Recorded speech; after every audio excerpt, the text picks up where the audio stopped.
So, hi everyone, today we're going to be solving Cambridge O Levels Chemistry Paper 4 Alternative to Practical October November 2024 Paper 42, as we have our Chemistry ATP exam on Thursday, I guess. So, let's get started with the paper. Before starting the paper, I'd like to discuss a general pattern of a chemistry ATP paper. Okay, the first thing you're gonna see in a chemistry ATP paper, the first question, okay, the general pattern is that the first question is like gonna be kind of related to the experimental techniques and apparatus used. ठीक है, देखें जैसे यहाँ पे वो पूछा है name the apparatus labeled X, तो इसमें आपने बताना X क्या है. A से इस तरह the examiner is going to ask you first about the apparatus and how the apparatus helps in testing the reliability. The second question you generally see is about titration. अच्छा, titration is I guess the single most important thing in chemistry that one should know. ठीक है, अब titration में दो तीन चीज़ें I'd like to discuss are very important.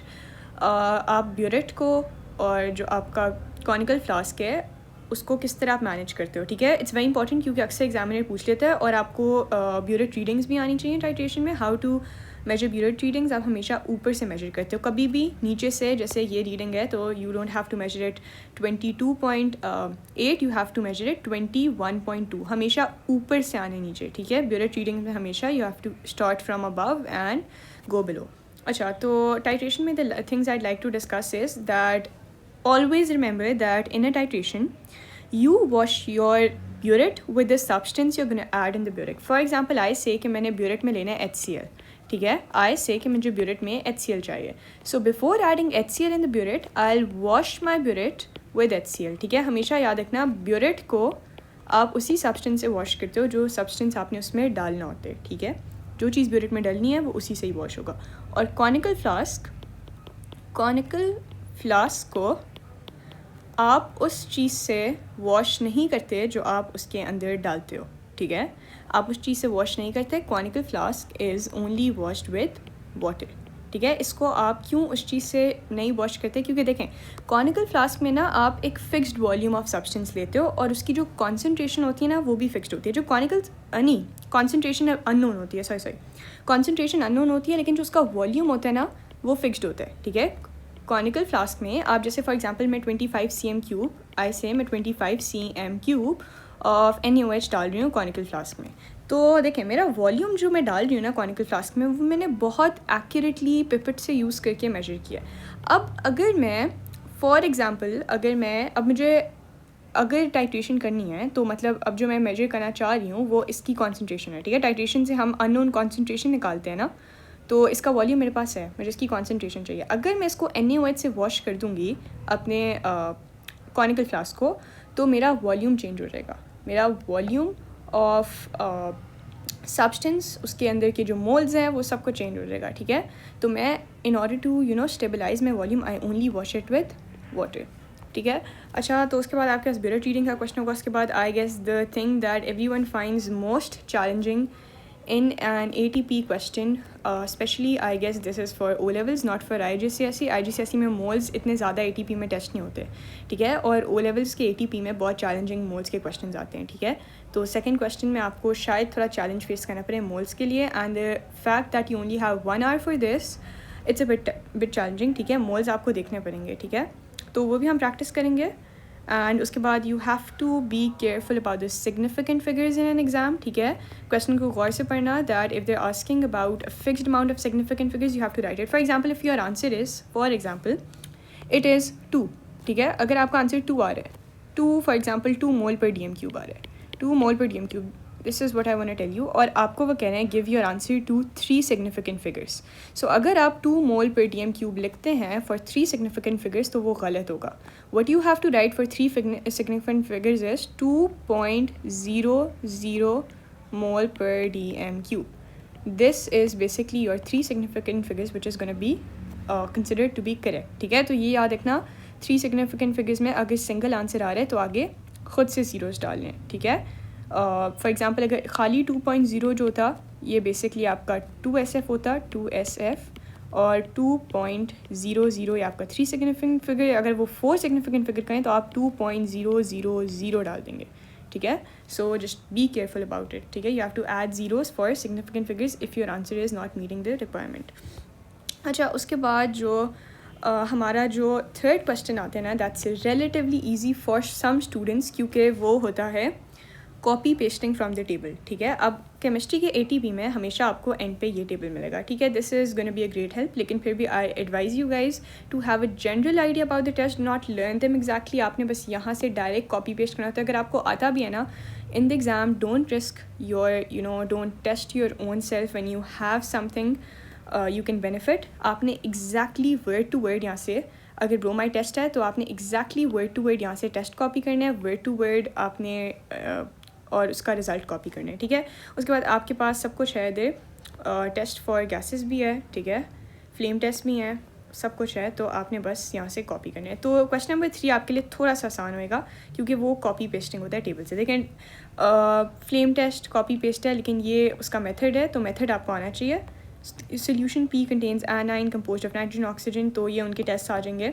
तो that's kind of easy, आपने सिर्फ कॉपी पेस्टिंग करनी है, बट इसके लिए you got have the correct knowledge that you are extremely focused about what is being told to you. देखें, अब यहाँ पे ग्रीन प्रेसिपिटेट है, तो ग्रीन प्रेसिपिटेट 2 का होता है, एक Fe2+ आइंस का होता है, एक Cr3+ आइंस का होता है। ठीक है, तो you have to be vigilant कि वो इनसॉल्युबल इन एक्सेस है। तो ये आपको टेबल से बार बार चेक करना होगा, दोनों ग्रीन है, कौन सा इनसॉल्युबल है, कौन सा सॉल्युबल है। क्रोमियम का जो होता है वो सॉल्युबल होता है NaOH में, और अमोनिया में इनसॉल्युबल होता है।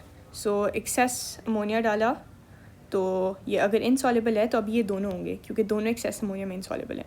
फिर आपने सोडियम हाइड्रोक्साइड डाला, तो वो सॉल्युबल आ गया, मतलब ये Cr3+ है। तो you have to be vigilant, कहाँ पे सॉल्युबल है, कहाँ पे इनसॉल्युबल है। अच्छा, अगली चीज़ जो I like to discuss is, ये वाला क्वेश्चन तो आपसे हो जाएगा अगर आप टेबल से रेफर कर रहे हैं, तो दैट्स गोना बी ईजी।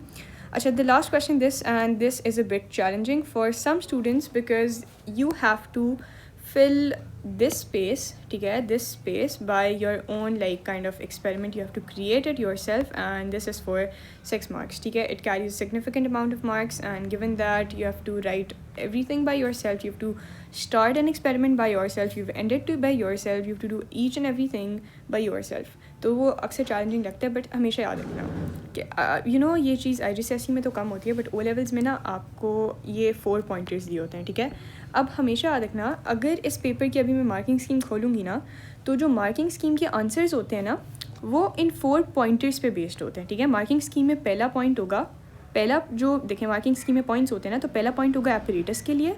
क्यों एपरेटस के लिए? क्योंकि क्वेश्चन ने पूछा you must include the apparatus needed, तो मार्किंग स्कीम का पहला पॉइंट मुझे मार्क अवॉइड करेगा फॉर माई एपरेटस। तो this is like I can say these 4 points are like gold for you.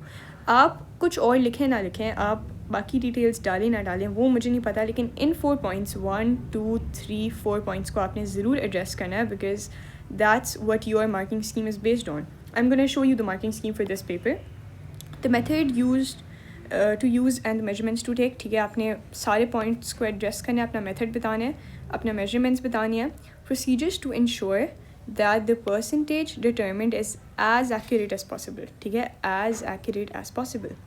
अब देखें, अब आपने इसमें बताना है थिंग्स फॉर एक्यूरेसी जो आप करते हैं। एक्यूरेसी के लिए आप क्या करते हैं? आप अपनी रीडिंग्स को रिपीट करते हैं, आप एक्सपेरिमेंट को रिपीट करते हैं, और आप मेथड में भी कुछ ऐसी चीज़ें करते हैं जिससे वो हम इस मेथड से डिटर्मिन करेंगे कि हमने क्या करना है। जैसे फॉर एग्जांपल, अगर आप परसेंटेज डिटर्मिन कर रहे हैं और आपके पास एक आपने फॉर एग्जांपल, मैं आपको एक एग्जांपल देती हूँ, लेमेस्ट एग्जांपल, आप प्रेसिपिटेशन है, ठीक है, प्रेसिपिटेशन है, और आप बेसिकली अपना प्रेसिपिटेट ऑब्टेन कर रहे हैं। एक आपके पास मिक्सचर है और उसमें आपके पास बॉटम पे आपके लिए आपका प्रेसिपिटेट है। ठीक है, अब अगर आप इस प्रेसिपिटेट को फ़िल्टर आउट कर लेते हैं, ठीक है, फ़िल्टर आउट कर लेते हैं, और प्रेसिपिटेट आपके पास रेजिड्यू के फॉर्म में फ़िल्टर पेपर पे आ जाते हैं। ठीक है, रेजिड्यू के फॉर्म में। अब याद रखना, अगर आप इस रेजिड्यू को वॉश नहीं करेंगे, if you don't wash it, basically the soluble part of the salt, जो एक सॉल्युबल सॉल्ट फॉर्म हुआ अगर इनसॉल्युबल के साथ, वो इस रेजिड्यू के ऊपर रह जाएगा, और उस सॉल्युबल सॉल्ट की वजह से आप जब अपने रेजिड्यू का मैस करेंगे, आप उसको वेट करेंगे, तो आपका मैस ज़्यादा आएगा, और आपका सॉल्ट जो रेजिड्यू होगा वो इम्प्योर होगा, क्योंकि उसके ऊपर सॉल्युबल सॉल्ट होगा। तो इसको वॉश करना,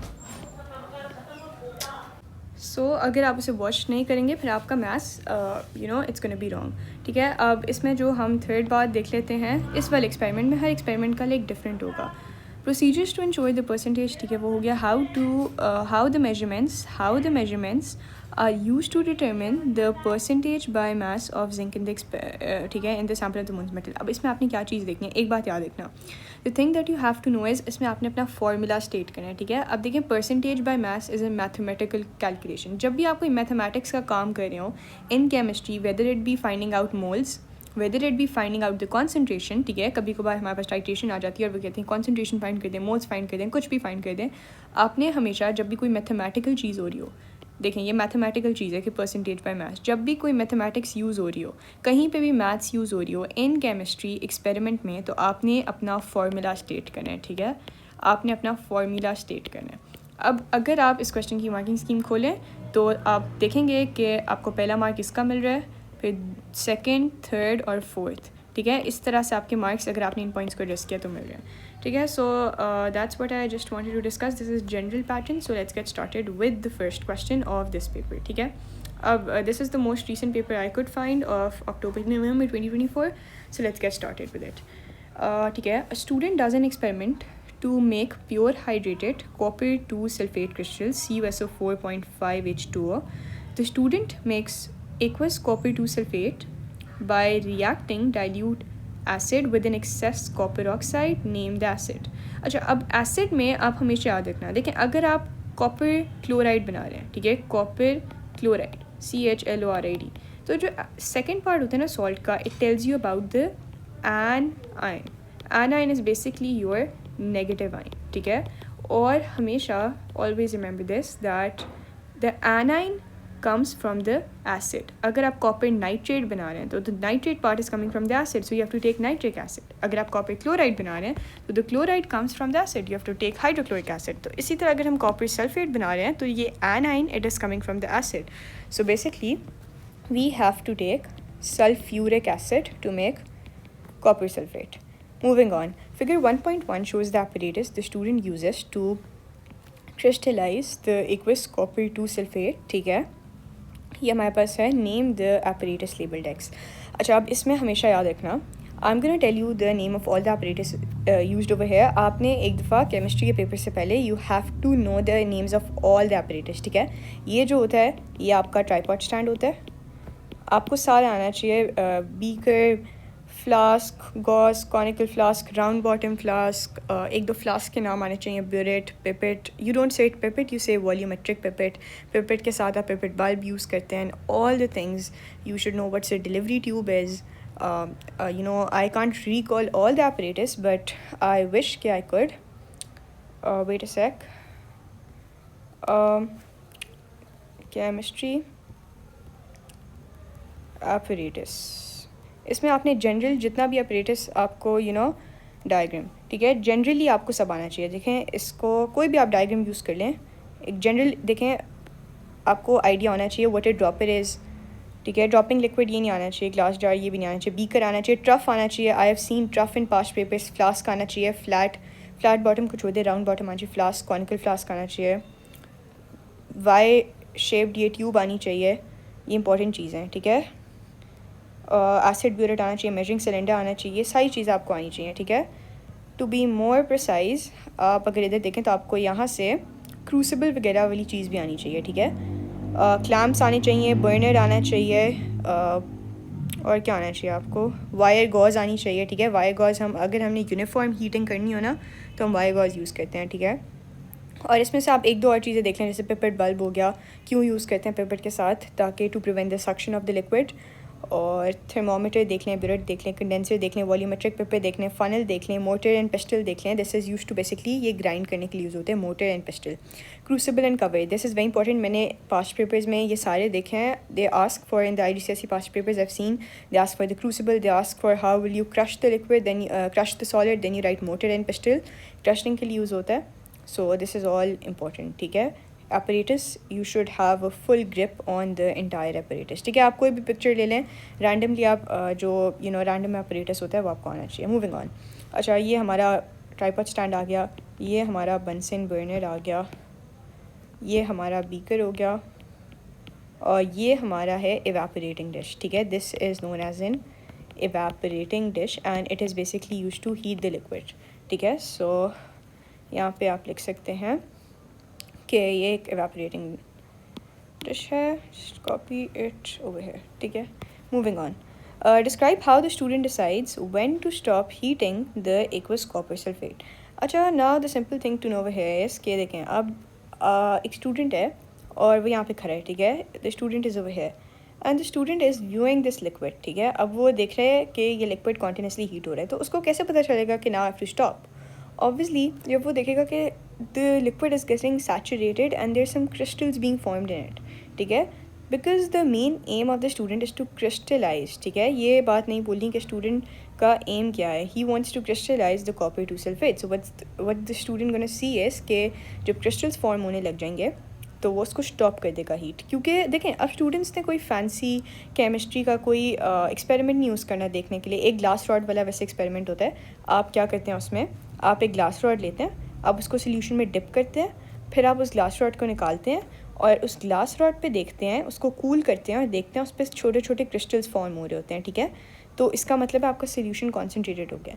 but this is a fancy way. Simple way ये है कि आप बस यहाँ पे खड़े हो और जब आपको थोड़े थोड़े क्रिस्टल्स नज़र आने लग जाएं तो आप उसको स्टॉप कर दें। Describe how the student decides when to stop heating the aqueous when he sees crystals being formed, ठीक है। क्रिस्टल्स बीइंग फॉर्म्ड, इसमें आप वो वाला भी लिख सकते हैं। आप ग्लास रॉड डिप कर दें तो उस पर भी आपको क्रिस्टल्स नज़र आ जाएंगे। Suggest why the apparatus X is heated with a water bath and not heated directly using the Bunsen burner। अब देखें, अब हमेशा always remember whenever you're trying to crystallize something, आप उसको डायरेक्ट हीट नहीं देते। क्यों? देखें, आप क्या बनाना चाह रहे हैं? क्रिस्टल्स। अब ये आपका क्रिस्टल का फॉर्मूला है, ठीक है। This is the formula for crystals and you see this 0.5 H2O in it. अब ये क्या है? 0.5 H2O क्या है? This is your water of crystallisation, water of crystallisation. और अगर आप इसे डायरेक्ट हीट करेंगे ना तो आपका वाटर ऑफ क्रिस्टलाइजेशन लॉस्ट हो जाएगा, ठीक है। मतलब वो इवेपोरेट हो जाएगा, आपके पास क्रिस्टल्स नहीं बनेंगे, आपके पास पाउडर बनेगा, ठीक है। आप चाहते हैं आपके पास क्रिस्टल्स बने जिसके अंदर ये वाटर हो, तो इसीलिए आप इसको डायरेक्ट हीट नहीं कर सकते, ठीक है। सो और सेकेंडली ताकि वो यूनिफॉर्म और स्लोली हीट हो, ठीक है। So first point can be that it is heated uniformly and slowly, और सेकेंड, ठीक है, so that the water of crystallisation doesn't evaporate. और इसमें एक और इम्पॉर्टेंट पॉइंट ये हो सकता है कि थर्ड पॉइंट कैन बी कि आपके क्रिस्टल्स डीकम्पोज ना हो जाए, ब्रेक डाउन ना हो जाए। आपने क्रिस्टल्स फॉर्म करने, जब हम क्रिस्टल्स फॉर्म कर रहे होते हैं ना तो usually it's a kind of a sensitive thing that we are doing, ठीक है। हमें बहुत प्रिकॉशनरी मेजर्स देने होते हैं कि क्रिस्टल्स को कोई एक्सेसिव हीटिंग ना हो जाए, ठीक है। देखिए, हमेशा याद रखना 2 मार्क्स है ना, there is no negative marking in your exam, ठीक है। कोई नेगेटिव मार्किंग नहीं है। और जब आप एग्ज़ाम कर रहे हैं ना तो you have not seen the marking scheme, ठीक है। आपने मार्किंग स्कीम नहीं देखी, आपको नहीं पता कि मार्किंग स्कीम में क्या लिखा हुआ है, किस पॉइंट पे एग्जामिनर आपको कुछ देखें। कुछ तो जनरलाइज्ड क्वेश्चंस होते हैं जो बार बार रिपीट होते हैं, उस पर आपको पता होता है कि ये 2 पॉइंट्स हैं, मैं लिखूंगी, नंबर मिल जाएंगे। लेकिन कुछ क्वेश्चंस है तो ऐसे होते हैं जिसमें आपने मार्किंग स्कीम नहीं पढ़ी और वो कुछ नए टाइप के क्वेश्चन होते हैं, आपको समझ नहीं आता कि क्या लिखें। तो आपने हमेशा कोशिश करनी है, अगर वो 2 मार्क के है तो आप कोई 3-4 पॉइंट्स लिखाएं, क्योंकि you never know what's written in the marking scheme and on what basis you gonna be awarded the marks. तो अगर आपको नहीं भी समझ आ रहा, एक पॉइंट गलत भी है तो बाकी शायद 2-3 सही हों। तो आपने हमेशा कोशिश करनी है कि आप मार्क्स से ज़्यादा लिखें, ताकि अगर कुछ गलत भी है तो आपका वो ना हो, क्योंकि नेगेटिव मार्किंग तो होती नहीं है। So the crystals don't decompose, so that the crystals don't decompose और ब्रेक डाउन, ठीक है। अच्छा, describe the final step needed to produce pure hydrated copper two sulphate crystals. अच्छा, अब यहाँ पे एक वर्ड बहुत इंपॉर्टेंट है, वो है प्योर। प्योर का मतलब क्या होता है? प्योर का मतलब होता है कि it has to be completely pure. अच्छा, अगर आप इसकी मार्किंग स्कीम देखना है तो अच्छा, अब हर किसी का अपना कुछ लोगों को लगेगा कि एंड पे क्रिस्टल्स को वॉश करने से होता है, कुछ को लगेगा फ़िल्टर से होता है। अब आप देखें, अगर आप इसकी मार्किंग स्कीम देखें, so wait a sec, open marking scheme. अब आप इसमें देखेंगे कि कुछ लोग बच्चों को लगता है कि उसको वॉश करना होता है, कुछ कहते हैं अगर आप इसको फ़िल्टर कर लेंगे कूल एंड क्रिस्टलाइज तो आपका वो हो जाएगा, बट इधर है ड्राई द क्रिस्टल्स, ठीक है, इधर है ड्राई द क्रिस्टल्स। अब this might seem a bit awkward to someone के क्रिस्टल्स तो जैसे आप फ़िल्टर करते हो आपके पास आ गए, but it has to do with the question they have to be pure hydrated copper two sulphate crystals. अब इसमें देखें, अब वो इसमें मांग क्या रहे हैं, इसमें वो फाइनल स्टेप मांग रहे हैं, ठीक है, ये इंपॉर्टेंट है नोट करना कि वो फाइनल स्टेप मांग रहे हैं। अगर वो कहते हैं ना how to obtain the crystals from this solution, ठीक है, तो आप कहते हैं फिल्ट्रेशन, ठीक है, और वो कहते हैं अगर प्योर हैं तो हम क्रिस्टल्स को यूजली वॉश नहीं करते, क्योंकि देखें क्रिस्टल्स जो होते हैं ना वो अक्सर उनका डर होता है कि दे माइट डिज़ोल्व बैक, तो हम कोशिश करते हैं हम ना ही वॉश करें, ठीक है। कुछ केसेस में हम कोल्ड वाटर से वॉश कर देते हैं क्रिस्टल्स को, क्योंकि अगर हम हीटेड वाटर यूज़ करेंगे तो वो डेफिनेटली डिज़ोल्व हो जाएंगे, कोल्ड से कर देते हैं, बट वी ट्राई कि ज़्यादा ना उनको डैमेज ना हो, हीट ना पहुँचे या वाटर ना ज़्यादा हम उनको वो करें ताकि वो डिज़ोल्व ना हो। लेकिन the final step is drawing the crystals between filter paper, ठीक है। अब यहाँ पे फाइनल स्टेप मांग रहे थे, क्वेश्चन थोड़ा सा चैलेंजिंग था इन टर्म्स के वो फाइनल स्टेप मांग रहे थे। दिस शोज़ कि हमने क्वेश्चन को बहुत गौर से पढ़ना है। अगर वो फाइनल स्टेप मांग रहे हैं तो we have to make sure कि हम उस प्रोसीजर को पूरा कंसिडर करें और उसके आखिरी स्टेप को लिखें, ठीक है। आखिरी स्टेप ये होगा कि ड्राई कर दो तो आ जाएंगे, ठीक है। तो that was a bit confusing I think, जिसमें शायद फिल्ट्रेशन वगैरह किसी को लग सकता था, लेकिन marking scheme clearly says that it has to be drying and there is no second question to it. Moving on. A student titrates 4 samples of aqueous sodium carbonate with 0.5 mole per dm cube of dilute hydrochloric acid, ठीक है। अब ये आपको क्या दिया हुआ है? What do you guys think this is? This is your concentration, ठीक है। In titration 1, rinses and fills a burette with this amount, ये आपको दोबारा से वही वाला concentration दिया हुआ है।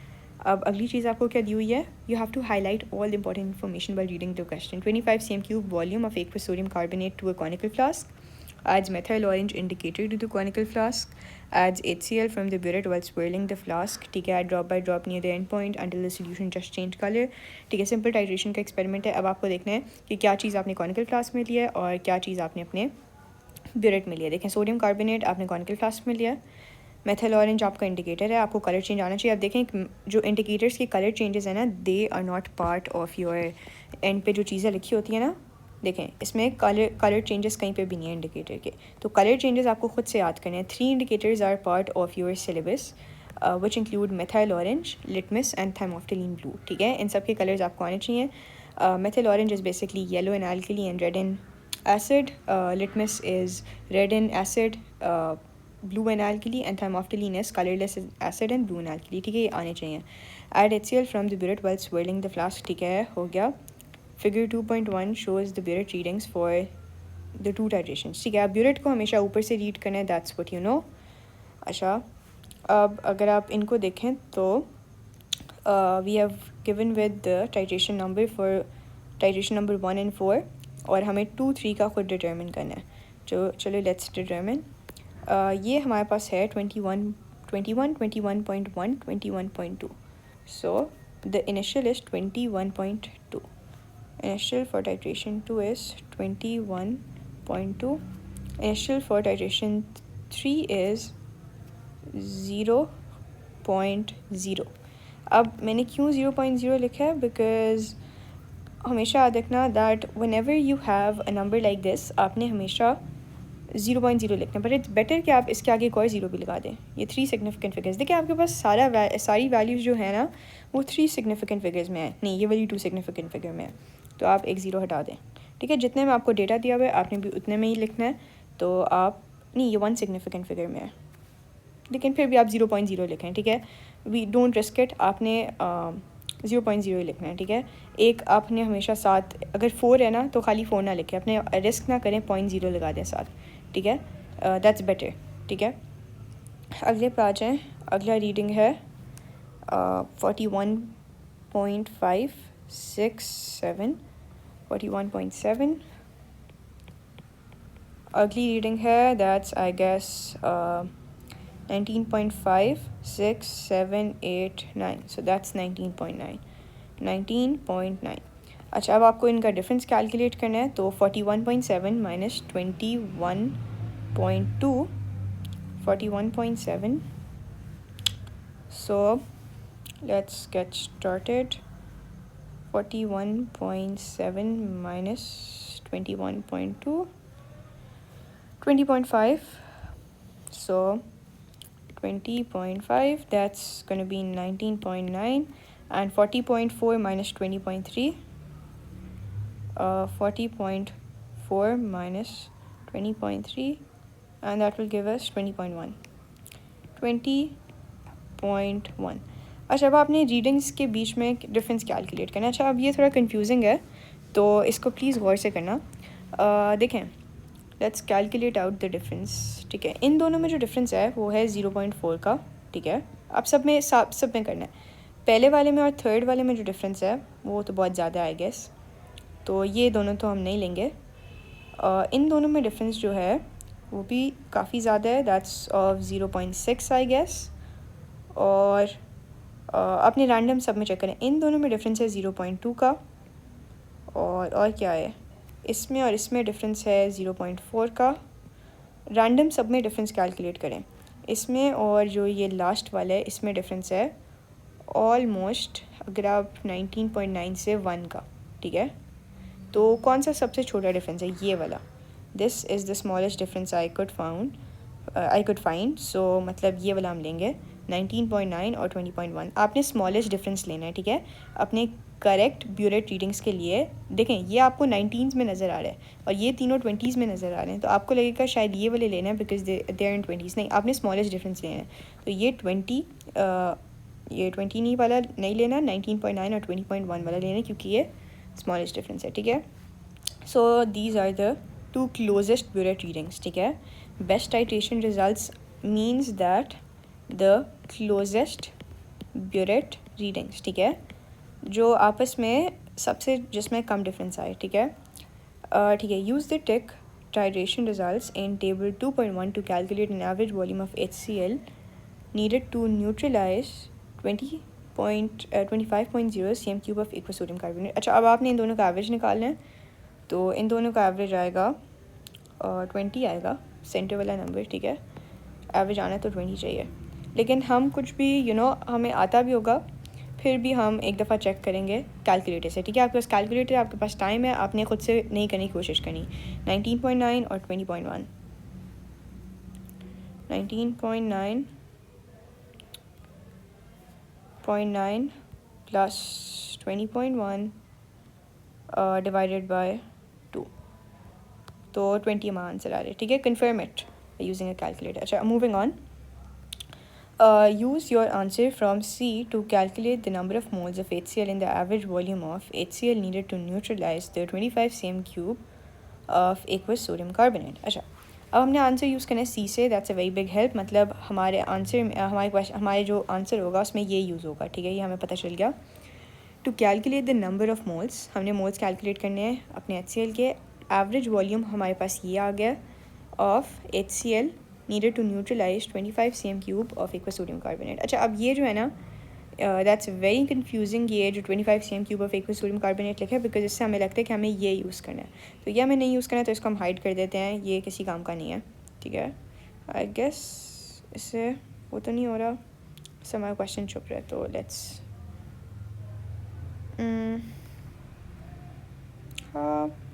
Remove it. लेकिन चलें, बस आपने यही सोचना है कि आपने न्यूट्रलाइज 25 cm³ वाली चीज़ को नहीं देखना। ठीक है, अब हम मोल्स कैलकुलेट करते हैं। Moles equals to concentration into volume.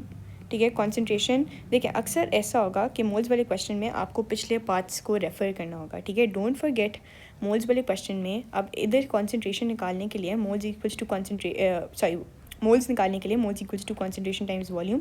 Volume तो आपके पास है HCl का जो आप यूज़ करें 20.0, पर कॉन्सेंट्रेशन आपके पास नहीं है, तो आपको हमेशा याद करना है कि आपको पिछले पार्ट्स को रेफ़र करना पड़ सकता है। अब इसीलिए हमने ऊपर इन्फॉर्मेशन हाईलाइट करी थी ताकि अगले पार्ट्स में आसानी हो। सो 0.5000 moles of dilute hydrochloric acid, so it's moles equals to concentration, which is 0.500 times volume, which is 20.0, but this volume is in cm³, and moles come from the volume in dm³, so divided by 1000. So let's do it. 20 divided by 1000 times your concentration, which was 0.500 and 0.01 moles, so 0.01 moles. The equation for the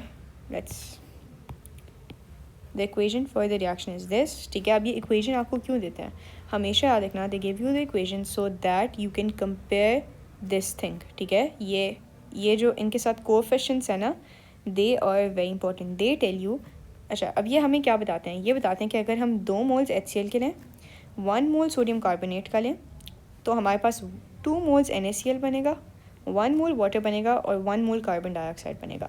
Always remember this equation is the single most important thing you have in mole questions. ये हमें बताते हैं कि हमें कितने moles reactants के चाहिए और हमारे पास कितने मोल्स प्रोडक्ट्स के बनेंगे. ठीक है, so don't under estimate the power of this. ठीक है, use your answer from D to calculate the concentration of aqueous sodium carbonate. Give your answer to 3 significant figures. अच्छा अब देखिए मुझे concentration calculate करनी है sodium carbonate. That is my goal. ठीक है, I highlight my goal and I keep my eyes on the prize कि मुझे concentration चाहिए sodium carbonate की. ठीक है, अब मैं फॉर्मूला सबसे पहले I'll write down the formula जो मुझे आता है कि concentration equals to moles upon volume. ठीक है, अब now I tend to realise कि मेरा सोडियम कार्बोनेट का वॉल्यूम क्या था. अगर मैं ऊपर जाऊँ तो मुझे याद है कि सोडियम कार्बोनेट को मैंने कॉनिकल फ्लास्क में लिया था और इसका वॉल्यूम था 25 cm3. ठीक है, तो ये तो मुझे पता चल गया कि मेरा वॉल्यूम था 25 cm3. तो मुझे मोल्स का तो नहीं पता लेकिन वॉल्यूम का तो पता है ना. तो 25.0 डिवाइडेड बाई 1000. क्यों? क्योंकि वो cm3 में, हमें dm3 में वॉल्यूम चाहिए. अब मुझे चाहिए moles of my sodium carbonate. अब now I look at this equation. ठीक है, मुझे पता है this equation is not useless. अगर उन्होंने दिया तो कोई तो इसकी ज़रूरत होएगी ना. अब मेरे पास मोल्स हैं ऑफ किस चीज़ के मोल्स हैं, मेरे पास HCl के मोल्स हैं. और क्वेश्चन मुझे कह रहा है use your answer from D. मतलब पार्ट डी से मुझे अपना जो आंसर आया है उसको यूज़ करके फाइंड करने हैं सोडियम कार्बोनेट के मोल्स, क्योंकि मुझे सोडियम कार्बोनेट के मोल्स मेरे लिए अननोन है. तो देखें इस इक्वेशन के according 2 moles of HCl form 1 mole of sodium carbonate. So I am quickly going to form a mole ratio to help me out. I know that sodium carbonate ratio HCl equals to 2 moles अगर HCl के होंगे तो 1 mole sodium carbonate का बनेगा. और इधर मेरे पास HCl के हैं 0.01 moles. तो अगर मैं सिंपल रेशो मेथड फॉलो करूँ, HCl के 0.01 तो इसके कितने होंगे, x होंगे. और x की वैल्यू हम फाइंड कर सकते हैं 0.01 डिवाइडेड बाई 2. तो उससे आ जाएंगे मेरे पास x की वैल्यू, और x क्या है, सोडियम कार्बोनेट के moles. So 0.01 divided by 2 that's going to give me 0.005. ठीक है, तो मोल्स आ गए मेरे पास अपने इसके, ये जो मेरे पास अननोन थे अब ये मेरे पास आ गए. x की वैल्यू आ गई 0.005. x की वैल्यू को मैं अपने इक्वेशन में पुट इन कर दूँगी 0.005. अब यहाँ से मैं इजीली कंसंट्रेशन कैलकुलेट कर सकती हूँ. मेरे पास मोल्स भी हैं, मेरे पास वॉल्यूम भी है.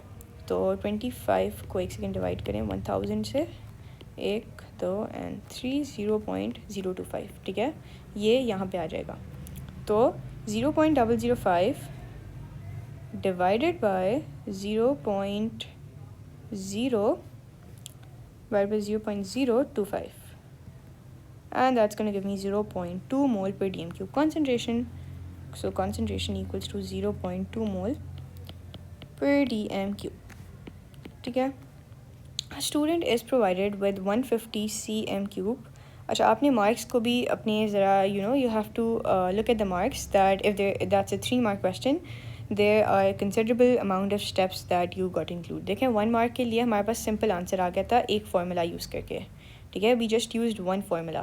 But when we had 3 marks question, you need to realize कि सबसे पहले हमने 2 फार्मूलाज, 2 चीज़ें हमने की हैं. सबसे पहले हमने यहाँ पे मोल रेशो यूज़ किया और ऊपर हमने अपना फार्मूला यूज़ किया. ठीक है, so there 2 steps that we included in a 3 marks question. अब similarly again the questions of 3 marks मतलब we have to do a decent amount of working. Okay, let's get started. The student is provided with 150 cm cube of aqueous sodium carbonate. Use your answer to E. That means that we have to use this answer to calculate the mass of sodium carbonate in 150 cm³ of this solution. अच्छा, अब सबसे पहले देखें, मैं सबसे पहले, और मुझे AR भी दिया हुआ है, मतलब AR से मैं क्या फाइंड कर सकती हूँ। देखें, मुझे पता है mass equals to your moles times your MR, ठीक है। मुझे ये तो पता है कि मास का फॉर्मूला क्या है। तो सबसे पहले the first step I am gonna do is without any further delay, मैं सबसे पहले अपना फॉर्मूला लिख लूँगी उस चीज़ का जो मुझे ढूंढनी है। सो मुझे क्या ढूंढना है, मुझे मास ढूंढना है। तो mass equals to moles times my MR, ठीक है। अब देखें, मोल्स ढूंढना तो थोड़ा मुश्किल काम है, लेकिन MR ढूंढना तो आसान है ना। सोडियम कार्बोनेट का सिंपल MR ढूंढना है। तो सबसे पहले मैं क्या करूँगी, first I am gonna see कि मुझे सिंपली MR ढूंढना है। आई हैव 2 सोडियम्स, ठीक है, I have 1 carbon and I have 3 oxygens, ठीक है। सो सोडियम कार्बोनेट का सबसे पहले MR ढूंढ लेते हैं। MR होएगा 23, जो कि सोडियम का वो है, टाइम्स 2, ठीक है, प्लस फिर एक हमारे पास है कार्बन, तो प्लस 12 प्लस 3 टाइम्स ऑक्सीजन, तो 16 टाइम्स 3, ठीक है। तो इस तरह आपने करना है। So let's do it. 23 times 2 plus 16 plus not plus 16 था, नहीं प्लस 12 था, सॉरी एक second. 23 times 2 plus 12 plus use your brackets 16 times 3, ठीक है। चलें, 106 आ रहा है हमारा MR, ठीक है, और 106 MR आ गया। चलें, अब हमें क्या करना है, अब सेकंड स्टेप है कि अब हमें मोल्स फाइंड करने हैं, क्योंकि मोल्स नहीं फाइंड करेंगे तो अनफॉर्चुनेटली मास नहीं फाइंड कर सकते। अब देखें, अब हमें अगली इन्फॉर्मेशन जो क्वेश्चन ने दी हुई है वो दिया है कि हमने अपना आंसर यूज़ करना है टू पार्टी। ये एक बहुत बड़ी हेल्प है, मतलब मुझे किसी ना किसी तरह ये यूज़ करना है। और एक और इन्फॉर्मेशन जो अभी तक मैंने यूज़ नहीं की वो है ये। तो अब मुझे पता है कि मेरे पास, देखें, इस पार्ट में, इस ऊपर वाले पार्ट में मुझे पता था कि मेरे पास कितना वॉल्यूम है। मेरे पास 25 cm³ ऑफ सोडियम कार्बोनेट था, और उसमें जो मेरे मोल्स आ रहे थे वो इतने आ रहे थे, ठीक है। मोल्स नहीं, उसकी जो कॉन्सेंट्रेशन थी वो नहीं, उसमें मेरे पास मोल्स कितने आ रहे थे, मोल्स आ रहे थे, हाँ 25 cm³ में मेरे पास 0.05 मोल्स आ रहे थे, ठीक है। 25 cm³ में मेरे पास 0.05 मोल्स आ रहे थे। तो let me right it down कि जब मैंने 25 cm³ यूज़ किया तो मेरे पास ऊपर वाले पार्ट में 0.005 मोल्स आ रहे थे, ठीक है। मैंने जब 25 cm³ ऑफ सोडियम कार्बोनेट लिया तो मेरे पास 0.05 मोल्स आ रहे थे, लेकिन अब मैं ले रही हूँ 150 cm³, तो उसमें मेरे पास होंगे X अमाउंट ऑफ मोल्स। आपने सिंपल रेशो बनानी है, ठीक है, सिंपल रेशो मेथड। इसमें आपने फर्स्ट कंपोनेंट को उससे कंपेयर करना है, उसके वॉल्यूम को उसके मोल से करना है, और जो आपका सेकंड कंपोनेंट है उसके वॉल्यूम को उसके मोल से करना है, ठीक है। तो X की आपके पास वैल्यू आ जाएगी 0.05 times 150 divided by 25, so 0.005 times 150 divided by 25 and you can get 0.03 moles. तो इसमें आपके पास आएंगे 0.03 मोल्स, ठीक है। अब आपके पास मोल्स आ गए। अब आपने अपने फार्मूला में देखें, हमारे पास फार्मूला तो लिखा हुआ था, तो अब हमारे पास इजी वर्किंग है कि हम मोल्स की जगह लिखें 0.03, MR की जगह लिखें 106, और मास आ जाएगा टाइम्स 106, तो 3.18 हमारा मास आ गया 3.18 ग्राम्स, ठीक है। सिंपल स्टेप्स थे जिससे हमारे पास मास आ गया। अब इम्पॉर्टेंट है कि कितने सिग्निफिकेंट फिगर्स वो मेंशन नहीं है, तो आप पूरा लिख देंगे 3.18 grams. State why the conical flask is swirled in when while HCl is added from the burette। अच्छा, ऑलवेज रिमेंबर ये आपका कॉनिकल फ्लास्क होता है। जब भी आप टाइट्रेशन कर रहे होते हैं तो आप इसको swirl करते हैं या इसको मूव करते हैं, ताकि जो आपका द कंटेंट्स हैं, जो आप देखें आप HCl डाल रहे हैं और HCl एक ही पॉइंट पे आप डाली जा रहे हैं ब्यूरेट से। देखें, अगर ऊपर से HCl नीचे आ रहा है तो एक ही पॉइंट पे HCl के सारे ड्रॉप्स गिरते जा रहे हैं। आप चाहते हैं HCl मिक्स हो पूरे सोल्यूशन में, ठीक है, so that the HCl gets mixed or there's a uniform mixing of the reactants, ठीक है, to ensure uniform mixing of the reactants, ठीक है, ताकि HCl is properly mixed. State why HCl is added drop by drop near the end point। अब you don't want risk. अच्छा, अब आपने पूरी टाइट्रेशन की क्यों है? What is the reason behind doing so much hard work? इस ताकि आपको एंड पॉइंट पे ब्यूरेट की रीडिंग से वॉल्यूम मिल जाए। अब आपने इतनी मेहनत की ताकि आपको एंड पॉइंट मिले, और आप एंड पॉइंट पे अगर जल्दी डालने लग जाएंगे तो होएगा क्या कि you are gonna all the hard work is gonna go down the drain, और आपके पास वॉल्यूम नहीं आएगा। क्यों वॉल्यूम नहीं आएगा? क्योंकि आपने जल्दी से डाला था। आप कलर चेंज ऑब्जर्व नहीं कर पाएंगे कि किस एग्जैक्ट वॉल्यूम पे आपका एग्जैक्टली, फॉर इंस्टेंस मैं कह रही हूँ आई एम एडिंग, जैसे इसमें मेथिल ऑरेंज चल रहा है तो रेड कलर होना चाहिए, ठीक है?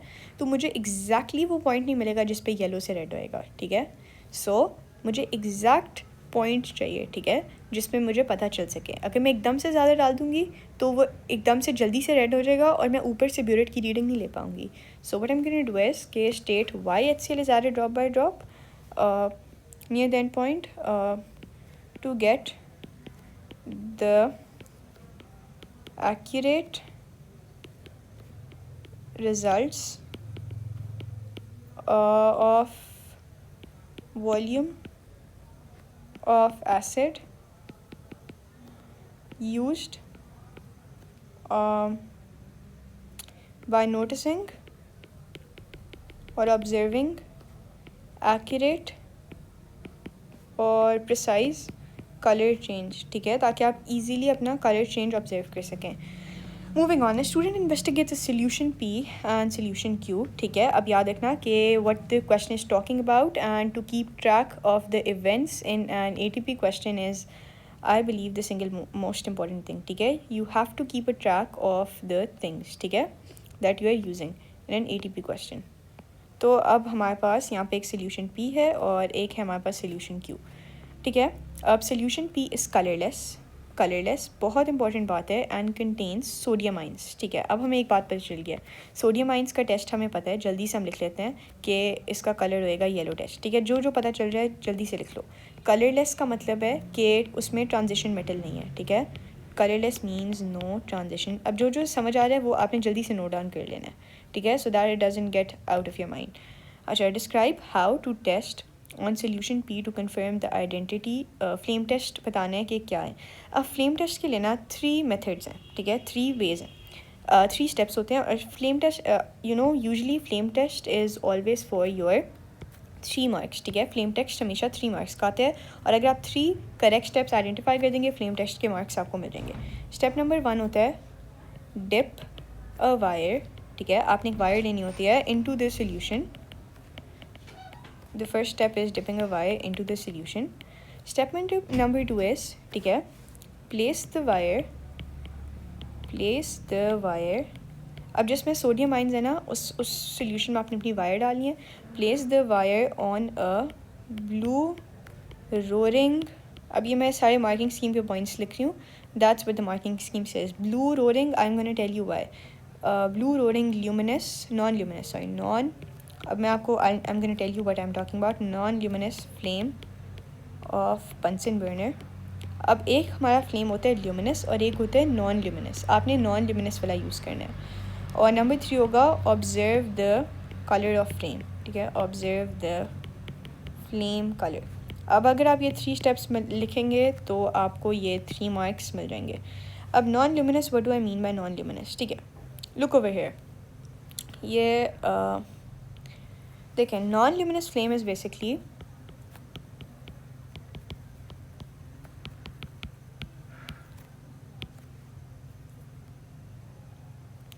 ब्लू कलर का फ्लेम होता है। ये देखें, दिस इज़ बेसिकली, अब यहाँ पे आप देख सकते हैं येलो कलर का फ्लेम है, ये आपका ल्यूमिनस फ्लेम है, और ये जो ब्लू कलर का फ्लेम है this is your non luminous flame. Always remember that in a flame test you never take this yellow flame. अगर आप येलो फ्लेम लेंगे, देखें सोडियम का भी कलर येलो है, आपको कलर चेंज एग्जैक्टली नहीं पता चल पाएगा, ऊपर से इसकी इंटेंसिटी भी कम होती है। So you will always take a non luminous flame, ठीक है, non luminous flame. This blue, exactly blue colour, this is a roaring flame as well because it creates a roaring sound, ठीक है। ये देख लें, this yellow one is a luminous flame. और किस तरह ये आता है ये भी आपको बताना चाहिए, क्योंकि आई सॉ ए क्वेश्चन, अगर आप एयर होल कम्प्लीटली क्लोज कर दें तो आपका ल्यूमिनस फ्लेम आ जाता है। ये जो आपका बॉटम एंड है ना, ये बॉटम, यहाँ पे आपके पास एक एयर होल होता है, ठीक है, जहाँ पे एरो बना हुआ है, और अगर आप इस एयर होल को क्लोज़ कर देना तो आपके पास आ जाता है येलो कलर का ल्यूमिनस फ्लेम, और अगर आप इस एयर होल को कम्प्लीटली ओपन कर दें तो आपके पास आ जाता है आपका नॉन ल्यूमिनस फ्लेम, ठीक है। तो अगर they ask you how to create the non luminous flame और how which type of flame is used, what you gonna do, you gonna say that the adjustable air hole is completely opened, ठीक है। And these are the different kind of flame colours about air holes, ठीक है। अगर आप air hole को fully close कर देंगे तो आपके पास ऐसे येलो आएगा, और अगर आप उसे फुली ओपन कर देंगे तो ऐसा ब्लू फ्लेम आ जाएगा, ठीक है। So that's a perfect example of a non luminous flame, ठीक है। Moving on to our question. Solution P contains an anion composed of nitrogen and oxygen, ठीक है. Describe a test to identify the anion in solution P. Observation identity of anion. अच्छा, अब ये 6 marks हैं and let's see what do we have to do. अब हमें पता है कि हमारे पास एक एनाइन है जो कि कंपोज करता है नाइट्रोजन से और ऑक्सीजन से. अब मैं सबसे पहले what is gonna be my thought process के because it's an anion I should go to the anion table and check of an anion that contains nitrogen and oxygen, ठीक है. मुझे दो एलिमेंट्स चाहिए अपने एनाइन में, nitrogen and oxygen. So what I am gonna do is, बस I know it's gonna be nitrate ion, but I am gonna check out all the anions that I have. Firstly, I have a carbonate ion, ठीक है. Carbonate ion, it has carbon and oxygen. Second, I have a chloride ion, ठीक है. ये सारे highlights तो they are going to be simple. फिर मेरे पास आ जाता है nitrate ion. Nitrate ion में I exactly have a nitrogen and an oxygen with the question asked me. Third thing that I have a sulfate ion. अगर वो पूछ लेते कि उसमें sulfur और oxygen है तो फिर मेरा sulfate ion होता, और या फिर वो sulfide ions भी हो सकता. अगर वो कहते उसमें ऑक्सीजन की कॉन्सेंट्रेशन कम है तो फिर वो सल्फाइड होता है, क्योंकि इसमें देखें 3 ऑक्सीजन है और इसमें 4 ऑक्सीजन है. तो that's gonna be my nitrate ion. अब मेरा टेस्ट क्या होएगा एग्जैक्टली आपने यहाँ से कॉपी करना है. You don't have to do it yourself. Exactly copy this test, ठीक है. आपने खुद से नहीं लिखना, और आपने इसको एग्जैक्टली कॉपी कर लेना है.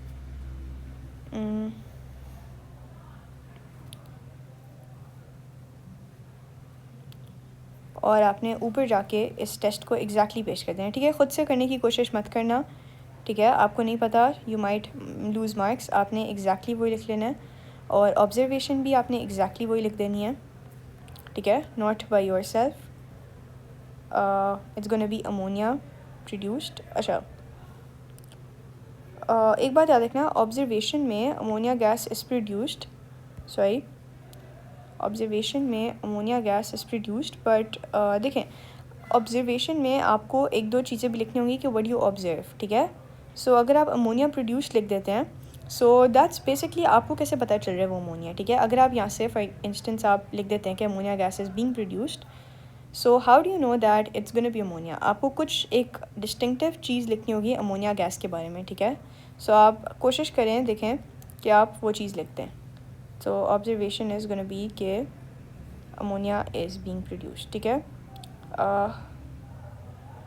Identity, और आप अगर आपको वो है तो आप ये लिख सकते हैं टेस्ट फॉर अमोनिया लिख दें, बिकॉज ये 6 मार्क्स हैं और हम नहीं चाहते कि इन एनी केस हमारे 6 मार्क्स लूज़ हों, ठीक है. हमें पूरे मार्क्स गेन करने हैं. हमने अपनी तरफ से पूरी कोशिश की है, तो हम ये भी लिख देंगे कि अमोनिया का भी टेस्ट लिख देंगे इधर ऑब्जर्वेशन में, ठीक है. टेस्ट इट, बिकॉज आप मैक्सिमम नंबर ऑफ़ चीज़ें इनकॉर्पोरेट किया करें अपने आंसर्स में, ताकि अगर कुछ नई भी है ना तो लाइक कुछ नई अगर नहीं भी चाहिए होगा तो नेगेटिव मार्किंग नहीं है. So test it with ammonia का टेस्ट क्या होता है, damp red litmus and it turns blue. And second thing, देखें एक गैस प्रोड्यूस हो रही है, तो आप इसके ऑब्जर्वेशंस में लिख देंगे बबल्स, ठीक है. हमेशा याद रखना, कोई कार्बोनेट आयन का टेस्ट है, कोई नाइट्रेट आयन का टेस्ट है जिसमें गैस प्रोड्यूस हो रही है, तो बबल्स या एफिशिएंसी या फिजिंग लिखेंगे. Identity of the ion, it's gonna be a nitrate ion. Okay, the test the student does on solution Q are shown in table 3.1. Some of the observations of these tests are also shown, ठीक है. ये हमें test दिए हैं, ठीक है. ये तो हमने फिगर आउट कर लिया था that this was a chromium ion, ठीक है. अगला add aqueous silver nitrate into solution Q, white precipitate. या हमें पता चल गया क्लोराइड आयन है, क्लोराइड आयन का वाइट प्रेसिपिटेट होता है. Add dilute nitric acid to solution Q, then add aqueous barium nitrate. इसमें कौन कौन से आयन्स हैं, और इसका अभी हमें रिज़ल्ट नहीं पता, ठीक है, ये हमें रिज़ल्ट नहीं पता. सो लेट्स नॉट जज it by ourselves and wait what the question says. Identify the cation in solution Q using observation for test 1 and 2. हमने आइडेंटिफाई कर लिया था कि ये क्रोमियम आयन है, ठीक है, क्रोमियम 3+ आयन. क्यों? क्योंकि वो green precipitate soluble in excess. This is only chromium green ions are soluble क्योंकि iron 2+ के होते हैं insoluble, ठीक है. Test 3 is incomplete, ठीक है, incompleted. Describe what else must be done in test 3, ठीक है.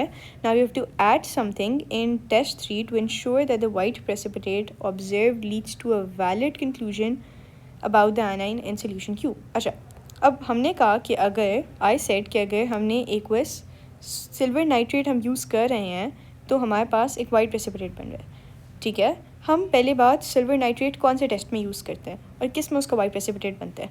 Let's go to table and figure it out, ठीक है. अगर हम अपना क्लोराइड टेस्ट देखें तो क्लोराइड टेस्ट क्या है? Acidify with dilute nitric acid then add aqueous silver nitrate. ये तो वही टेस्ट है, सिल्वर नाइट्रेट. और ऑब्जर्वेशंस में हमारे पास ऊपर वाइट प्रेसिपिटेट बन रहा था और यहाँ पे भी हमारे पास एग्जैक्टली वाइट प्रेसिपिटेट बन रहा है. तो मतलब हम क्लोराइड आयन का टेस्ट करें, बट ऊपर हमारे पास सिल्वर नाइट्रेट और वाइट प्रेसिपिटेट तो था. The thing that was missing was acidify with dilute nitric acid. तो हम कहेंगे कि the thing that is missing is acidify with dilute nitric acid. इसमें ब्रोमाइड आयोडाइड क्यों नहीं हो सकता? क्योंकि उनकी ऑब्जर्वेशंस डिफरेंट है. So what we gonna say is के acidify with dilute nitric acid, that's the thing which is missing. Acidify with dilute nitric acid. Moving on, the student completes test 3 correctly. मतलब उसने dilute nitric acid acidify कर लिया. The observation remains the same. Identify the anion. वो हमने अभी identify किया था. Anion when you add acidified dilute nitric acid and silver nitrate and you get a white precipitate. So that's a chloride ion. The ion identified in the third part, ठीक है, is only anion in solution Q, ठीक है, is the only, this is very important, is the only anion in solution Q. Describe the expected observations, ठीक है. अब हमें अपनी observations बतानी है for test 4, ठीक है, from test 4. अब ये जो है ना हमारे पास only anion है present, मतलब क्लोराइड आयन के अलावा कोई और anion नहीं present. अब ये हम देखते हैं किसका टेस्ट है. Add dilute nitric acid then add aqueous barium nitrate. अगर किसी ने याद किया है तो उसे पता होगा this is a test for sulphate ion. लेकिन फिर भी we are not gonna rely on our memory because we as humans can make mistake, but we are given with the table. So we gonna check कि ये है sulphate ion का test. Acidify with dilute sulphate ion का test, acidify with dilute nitric acid then aqueous barium nitrate और white precipitate. देखिए white precipitate बन रहा है अगर सल्फेट आयन प्रेजेंट है, ठीक है, that is the positive test. मतलब अगर सल्फेट आयन प्रेजेंट है तो वाइट प्रेसिपिटेट बनेगा. लेकिन हमने तो ऊपर कहा था कि हमारे पास क्लोराइड आयन के अलावा कोई और आयन प्रेजेंट ही नहीं है, तो मतलब हमारा वाइट प्रेसिपिटेट नहीं बनेगा. जब हम ये डालेंगे तो वाइट प्रेसिपिटेट नहीं बनेगा क्योंकि सल्फेट आयन प्रेजेंट ही नहीं है, क्योंकि उसमें तो सिर्फ chloride ion is the only kind of ion that we have. So we are gonna say no describe what is object, no precipitate form, ठीक है, because we don't have a sulfate ion. SO4 2 negative ion तो to negative ion तो इसमें है ही नहीं, क्योंकि जो chloride ion है वो ओनली एनाइन प्रेजेंट है, ठीक है. Solution Q is acidic. Describe the observation when solution Q is added to sodium carbonate. अब ये काफ़ी बच्चे शायद इसमें स्ट्रगल करें, but if you are clear with your basics that sodium carbonate means a carbonate and this acidic means that you're using an acid. और अगर किसी को सारे reactions आते हैं तो उसको पता होगा acid plus carbonate forms CO2 plus salt plus H2O. और बेटा जब आपके पास CO2 बनता है यानी you're forming a gas, that means that you're gonna see effervescence and bubbles, ठीक है, effervescence or bubbles. Why? Because you are allegedly forming a gas in the experiment. So whenever you see a gas, you always write effervescence and bubbles in the observation, ठीक है. Gas पे हमेशा याद रखना, don't forget effervescence and bubbles, चाहे वो किसी की भी गैस हो, ठीक है. लाइक नाइट्रेट से नाइट्रोजन कह रही हूँ अमोनिया निकल रही हो, या वो कार्बोनेट से कार्बन डाइऑक्साइड निकल रही हो, always right effervescence and bubbles in the gas test. अच्छा, अब हम आ जाते हैं अपने फोर्थ क्वेश्चन पे। Muntz metal is an alloy that contains copper and zinc, zinc reacts with dilute sulphuric acid, copper does not. अच्छा, अब इस क्वेश्चन में the strategy I find most perfect is, देखें आपके पास होते हैं इस पेपर के लिए 1 आवर, ठीक है, 1 आवर, देखें, और इस क्वेश्चन में है आपके पास 6 मार्क्स, ठीक है। अब देखें, अगर हम थोड़ी मेंटल मैथ्स यूज़ करें, टोटल पेपर होता है हमारा 40 मार्क्स का, 40 माइनस 6 हमारे पास आ जाते हैं 34, मतलब 34 मार्क्स हमारे पास ऊपर वाले सारे क्वेश्चन के होते हैं और 6 मार्क्स हमारे पास इस क्वेश्चन के होते हैं। तो आपने इस क्वेश्चन को ये नहीं करना कि आप इसको प्रायोरिटाइज़ करें और ऊपर वाला पार्ट जो है ना वो बाद में करें और ये वाला पहले करें। इससे क्या होगा कि for 6 marks you are risking your 34 marks. तो आपने इस क्वेश्चन को एंड पे अटैम्प्ट करना है, ठीक है, और कोशिश करें कि एंड पे एटलीस्ट आप 15 टू 20 मिनट्स, ऑलमोस्ट 15 मिनट्स तो आप इस क्वेश्चन को लग जाएंगे आराम से, बिकॉज इसमें आपने पूरा एक्सपेरिमेंट को you have to have a clear road map and procedure for carrying out an experiment. तो 15-20 मिनट्स या 10 मिनट्स आपको एंड पे इस एक्सपेरिमेंट के लिए निकालने हैं। तो कोशिश करें आप you complete your paper and then you have time for the experiment as well, and it's gonna be a bit challenging I guess, but still try your best to do as much you can do। अच्छा, अब आपने अगली strategy क्या, आपने question को ये part देखें। अब आपको इन सारे लाइंस को फिल करने के लिए जो भी आपने लिखना एक्सपेरिमेंट, आपके पास जो ओनली इन्फॉर्मेशन है वो ये है। तो इस इन्फॉर्मेशन को आपने बहुत अच्छे से गो थ्रू करना है, ठीक है, एक एक चीज़ को हाईलाइट करना है जो इंपॉर्टेंट है। Muntz metal is an alloy, ठीक है, एलॉय इंपॉर्टेंट बात है, that contains the elements in it are zinc and copper, that's important, ठीक है। Moving on, what is the next important thing? Zinc reacts with dilute sulfuric acid, ठीक है, ये बहुत इंपॉर्टेंट है। जिंक रिएक्ट करे dilute sulfuric acid के साथ, and copper does not react with dilute hydrochloric acid, sulphuric acid, sorry. ये इतनी इंपॉर्टेंट बात है कि क्वेश्चन ने खुद उसको नॉट को हाईलाइट किया हुआ है। कॉपर नहीं रिएक्ट कर रहा, जिंक रिएक्ट कर रहा है।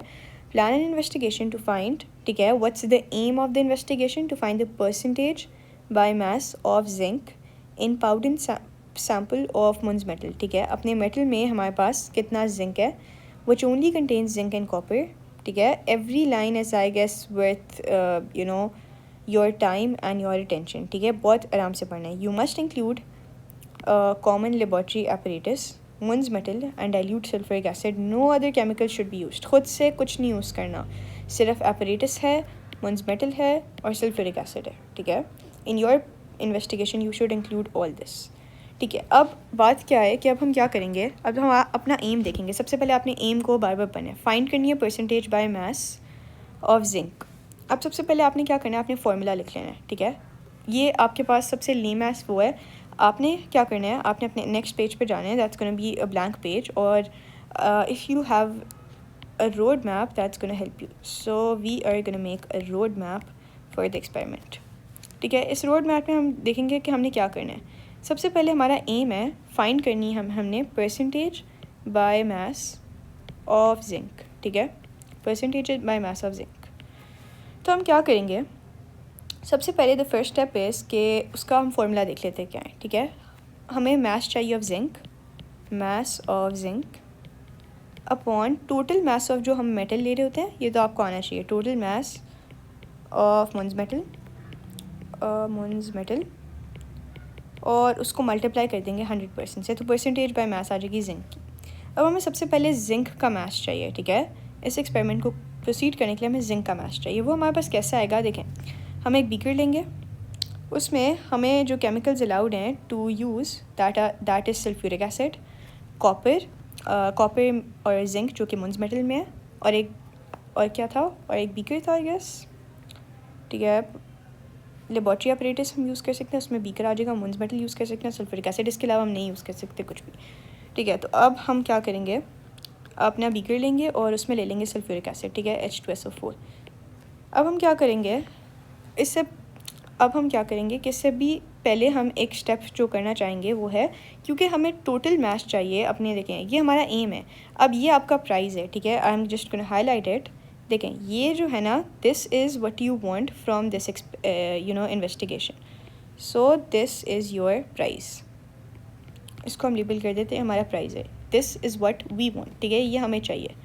तो एक एक चीज़ हम इसमें से लेंगे, ठीक है। अब इसमें 100% तो हमारे पास है, क्या नहीं है, मास ऑफ जिंक नहीं है, टोटल मास ऑफ मुंज मेटल नहीं है। टोटल मास ऑफ मुंज मेटल तो आसान है कि हम सिंपली क्या करेंगे, एक अपना एक वो लेंगे, what is this thing called, top pan balance, ठीक है। इस पर ग्राम में आपके पास मास आ जाएगा और इस बैलेंस के ऊपर आप अपना मेटल रख देंगे, दिस इज़ योर मुंज मेटल, और इसका टोटल मास फाइंड आउट कर लेंगे, ठीक है। तो मतलब अब हमारे पास टोटल मास ऑफ मुंज मेटल तो आ गया, ठीक है। अगला स्टेप हम क्या करेंगे, हम अपने सल्फ्यूरिक एसिड में एक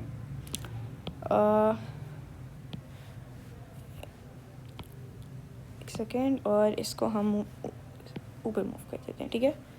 अगला स्टेप होगा कि हम अपने सल्फ्यूरिक एसिड में मुंज मेटल को डाल देंगे, ठीक है। So we gonna, this is your sulphuric,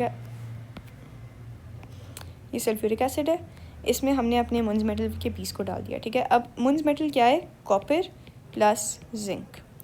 अब the thing to be noted over here is that all the zinc will react, ये हमें क्वेश्चन ने बताया था, जिंक विल रिएक्ट और कॉपर विल नॉट रिएक्ट। तो अब होगा क्या कि जो हमारे पास सेम बीकर था जो हमने ऊपर वाले एक्सपेरिमेंट में लिया था, उसमें हमारे पास जिंक तो रिएक्ट कर जाएगा, और जो अनरिएक्टेड कॉपर है, ठीक है, जो अनरिएक्टेड कॉपर है वो बॉटम पे सेटल हो जाएगा, ठीक है।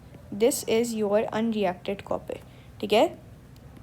अब हम क्या करेंगे, दिस इज़ माई कॉपर, अब हम इस कॉपर को सोल्यूशन से बाहर निकाल देंगे, ठीक है, बिकॉज़ हमें बेसिकली, हम देखें अगर हम टोटल मास में से कॉपर का मास माइनस कर दें, ठीक है, अगर हम टोटल मुंज मेटल के मास में से जो कॉपर है जो अनरिएक्टेड है उसका मास माइनस कर दें तो हमारे पास जिंक का मास आ जाएगा, और हमारा प्राइस क्या है, in order to find the percentage by mass of zinc, that is the mass of zinc. तो हम कॉपर के मास में से, मुंज मेटल के मास में से कॉपर के मास को माइनस कर देंगे, ठीक है। आपने हमेशा इस तरह से प्लान करना है, पहले सब कुछ ड्राइंग करके ना, या फिर एक दफ़ा रफ में उसको मैप कर लें, ताकि एक्सपेरिमेंट में अगर आप एक स्टेप भूल भी जाएँ तो you know what you have to do.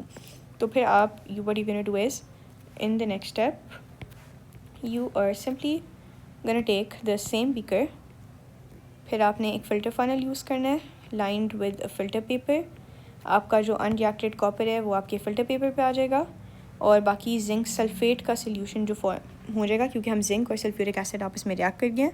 अब इस सोल्यूशन से तो हम कुछ नहीं कर सकते, ठीक है, लेकिन इस मास को जो हमारे पास कॉपर आया है इसको अब हमने क्या करना है, हमेशा याद रखना, whenever you get a precipitate, whenever, ठीक है, no matter what kind of experiment you are dealing with, whenever you get a precipitate the first thing you do is to wash it.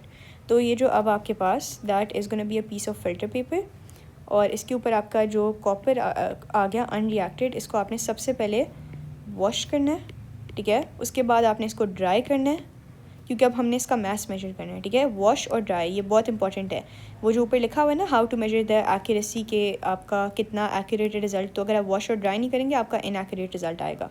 Always wash it, always dry it, ठीक है, always dry when ever you using you know this thing, जो भी आपके पास इधर residue आते हैं ना, अगर आप उसका मास मेजर करना है, उसका कुछ भी करना है यहाँ पे, वो आपको प्योर चाहिए तो आप उसको वॉश और ड्राई करते हैं।